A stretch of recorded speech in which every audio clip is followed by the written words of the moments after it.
পুতুলের বিরুদ্ধে অর্থ আত্মসাতের অভিযোগে দুদকের অনুসন্ধান শুরু। দুর্নীতি দমন কমিশন সাবেক ফ্যাসিস্ট প্রধানমন্ত্রী শেখ হাসিনার মেয়ে সাইমা ওয়াজেদ পুতুলের বিরুদ্ধে সূচনা ফাউন্ডেশনের নামে রাষ্ট্রের অর্থ আত্মসাতের অভিযোগে অনুসন্ধান শুরু করেছে। রোববার দুদক সূত্রে তথ্য প্রকাশিত হয়। অভিযোগ অনুযায়ী জাতীয় রাজস্ব বোর্ডের উপর অবৈধ প্রভাব খাটিয়ে সূচনা ফাউন্ডেশনকে করমুক্ত সুবিধা পাইয়ে দেওয়ার অভিযোগ রয়েছে তার বিরুদ্ধে। পাশাপাশি স্বাস্থ্য মন্ত্রণালয়ের অটিস্টিক সেলকে ব্যবহার করে ভুয়া প্রকল্পের মাধ্যমে বিপুল অর্থ আত্মসাতের অভিযোগও খতিয়ে দেখা হচ্ছে। সূচনা ফাউন্ডেশনের মানসিক ও স্নায়বিক প্রতিবন্ধকতা, অটিজম এবং মানসিক স্বাস্থ্য সমস্যায় আক্রান্ত ব্যক্তিদের সাহায্যে কাজ করার লক্ষ্যে প্রতিষ্ঠিত হয়েছিল। কিন্তু অভিযোগ উঠেছে এই ফাউন্ডেশনকে কেন্দ্র করে একাধিক আর্থিক অনিয়ম ও দুর্নীতির ঘটনা ঘটেছে। গত 24 November Bangladesh financial intelligence unit সূচনা ফাউন্ডেশনের ব্যাংক হিসাব জব্দ করার নির্দেশ দেয়।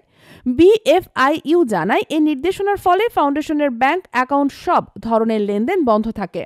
সূচনা ফাউন্ডেশনের ট্রাস্টি বোর্ডে সাইমা ওয়াজেদ পুতুল ছাড়াও আরও কয়েকজন সদস্য রয়েছেন। এদের মধ্যে ডাক্তার মাজহারুল মান্নান, মোহাম্মদ শামসুজ্জামান, জাইনবাড়ি রিজভী এবং নাজমুল হাসানের নাম বিশেষভাবে উল্লেখ করা হয়েছে।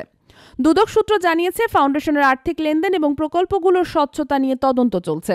এছাড়াও সম্প্রতি পূর্বাঞ্চলে 10 কাঠা প্লট জালিয়াতির ঘটনায় সাইমা ওয়াজেদ পুতুলের বিরুদ্ধে মামলা করা হয়েছে।